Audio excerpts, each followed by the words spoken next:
There were a pair of important decisions over the last week, both of them from the Fifth Circuit. The first case, called Henry, has the same result as a decision in 2018 from the Second Circuit. The Second Circuit decision is known as Anderson.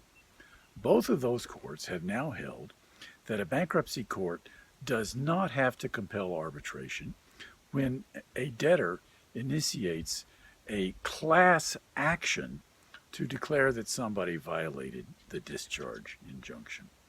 Now, the Henry decision in that sense was not a surprise because it lines up with the Second Circuit, but I have it on some pretty good authority that the lender who lost in Henry is going to file a petition for rehearing en banc before the entire Fifth Circuit. And if the judges on the Fifth Circuit get together and decide to reverse, well, then we have a stark split of circuits, and that's going to give the Supreme Court an opportunity to answer a very important question about arbitration in the bankruptcy context. Because, folks, if you apply the Supreme Court's recent authorities on arbitration strictly in bankruptcy cases, then it would mean that pretty much everything in bankruptcy would be sent to arbitration, including things like allowance of claims and dischargeability of the debt. But we'll have to wait, and I will report later on whether or not the Second or the Fifth Circuit grants a hearing en banc. The second case, also from the Fifth Circuit, is called Crocker. And that is a case, as I said, a bit of a head scratcher in some respects, that tells us four things. First of all, it says that to enforce a discharge injunction, it must be done in the same district in which the discharge was granted. Second, it goes on to say that it's very possible, although the court didn't decide, that enforcement of discharge has to happen in the same courthouse where the discharge was granted.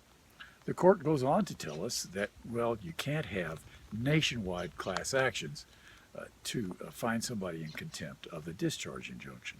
But finally, the fourth ruling that I think is really the most important, and I hope is not terribly controversial, is that so-called private student loans are discharged in bankruptcy without having to prove that the borrower would endure undue hardship in repaying the loan.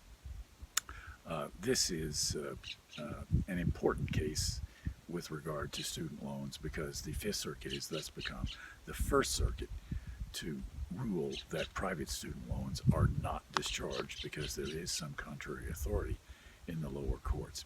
You can read about both of these important decisions in my column, Rochelle's Daily Wire, on the ABI website.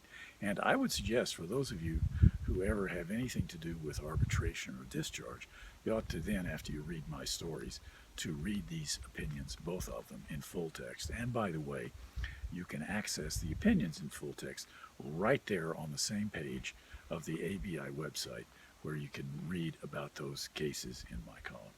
I am Bill Rochelle, the editor-at-large for American Bankruptcy Institute. I will sign off now and see you same time again next week.